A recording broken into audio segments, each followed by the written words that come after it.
Nah, perkembangan pendataan non-ASN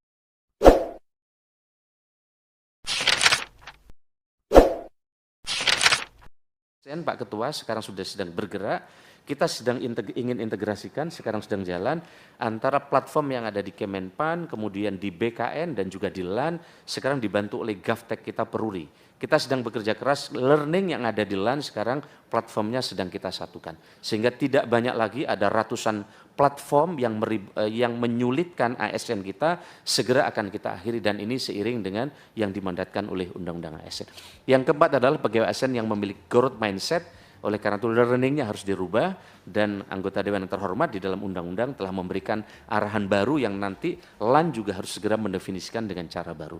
Yang berikutnya yang ketiga adalah para pemimpin yang cakap dan berkomitmen. Bapak Sekalian saya hormati, yang pertama adalah pokok-pokok peraturan pelaksana yang ingin kami sampaikan terkait dengan Undang-Undang ASN ini. Pertama adalah terkait dengan pemetaan peraturan Undang-Undang 2023. Ini adalah petanya, Bapak sekalian, ada 23 substansi yang mendapat pengaturannya dalam PP, sehingga nanti ini target kami ini bisa dibagi 2 PP saja, yang nanti akan kita sepakati bersama anggota Dewan yang terhormat. Berdasarkan pemetaan terhadap seluruh substansi yang diamanatkan dalam undang-undang dan mempertimbangkan tenggat waktu 6 bulan penyelesaiannya, maka pemerintah akan menyusun RPP turunan Undang ASN ini setidaknya dalam 2 peraturan pemerintah. Pertama, RPP tentang manajemen ASN yang terdiri dari 19 bab, serta RPP tentang penghargaan dan pengakuan, serta anggaran manajemen ASN. RPP ini dipisahkan pengaturannya secara tersendiri mengingat di dalam akan diatur mekanisme pensiun yang membutuhkan kajian lebih lanjut. Di samping itu pengaturan ini akan memiliki dampak terhadap beban fiskal negara. Maka kami sangat insentif dengan Kementerian Keuangan untuk merumuskan terkait dengan ini. Total DIM yang ada saat ini pasca ditetapkan Undang-Undang 2023 adalah 670 DIM. Dalam perkembangannya ke depan masih memungkinkan penambahan bab dan DIM baru. Ibu saya hormati, kami telah merumuskan timeline Pak Ketua terkait dengan peraturan pelaksana ini yang ditargetkan selesai pada tanggal 31 April. Strategi pemerintah melakukan berbagai upaya, salah satunya adalah melakukan perumusan yang melibatkan BKN LAN, Kementerian Keuangan, Kementerian Dalam Negeri, dan instansi pemerintah lainnya. Tim perumus akan membahas dan menyusun DIM dengan Undang-Undang 2023 secara intensif, rencana 15 Januari yang sudah dapat dilakukan seizin prakarsa dari Bapak Presiden.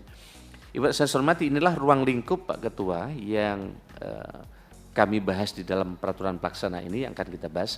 Satu, terkait dengan penguatan budaya kinerja dan citra organisasi. Kemudian perluasan ruang lingkup mekanisme bekerja P3K yang tadi Pak Ketua tekankan. Yang ketiga adalah jabatan manajerial dan non-manajerial. Yang keempat, resiprokal jabatan ASN dengan prajurit TNI atau anggota Polri. Yang kelima, perbaikan kesejahteraan ASN. Yang keenam, hak dan kewajiban ASN. 7, penetapan kebutuhan ASN. 8, pengadaan CASN. 9, penguatan sistem manajemen kinerja. 10, pengembangan talenta dan karir. 11, pengembangan kompetensi. 12, pemberhentian ASN. 13, organisasi profesi. 14, digitalisasi manajemen ASN. 15, penyelesaian sengketa ASN. Dan 16 adalah penataan tenaga non-ASN. Ibu dan saya hormati, pertama penguatan budaya kerja dan citra institusi. Pada bagian ini akan diatur bahwa nilai dasar yang ada di Undang-Undang ASN akan berlaku sama untuk semua instansi pemerintah. Hal ini tidak seperti kondisi sekarang di mana instansi pemerintah memiliki nilai dasar masing-masing yang sangat rentan untuk diubah apabila terjadi perubahan kepemimpinan, sehingga kurang mengakar dalam diri pegawai ASN. Di dalam bagian ini juga akan diatur bahwa pegawai ASN yang melakukan pelanggaran nilai dasar dan kode etik serta kode perilaku akan diberikan konsekuensi. Yang kedua adalah terkait perluasan ruang lingkup dan mekanisme bekerja P3K.